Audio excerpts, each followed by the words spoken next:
गोष्टीचं नाव श्री स्वामी समर्थ आणि स्वामिनीची मुलगी. चला तर आपण ही गोष्ट ऐकूया.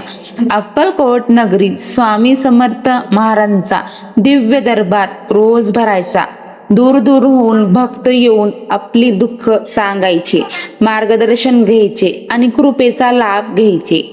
एके दिवशी स्वामिनी नावाची भक्त स्त्री आपल्या एका छोट्याशा मुलीसोबत महाराजांकडे आली. ती मुलगी अगदी गोड निरागस होऊन पण सतत रडत असे. स्वामिनीला खूप त्रस्त झाली होती. तिने महाराजांसमोर आपले दुःख व्यक्त केले. ती निरागस होती पण सतत रडत असे. ही निरागस जीवात्मा आहे. तिच्यातील करुणेचा सागर व्यक्त व्हायचा आहे. ती मोठी होईल तेव्हा तिचं मन नेहमी इतरांच्या दुःखात वाहील.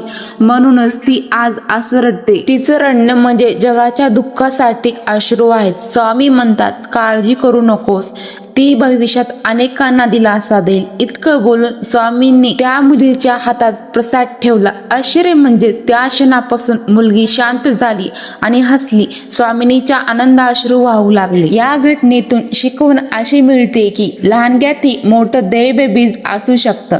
प्रत्येकाच्या जीवनात डोळ्यात मनात वेगळी शक्ती दडलेली असते. श्री स्वामी समर्थाच्या कृपेने ती शक्ती उजागर होते आणि जगासाठी मार्गदर्शक ठरते.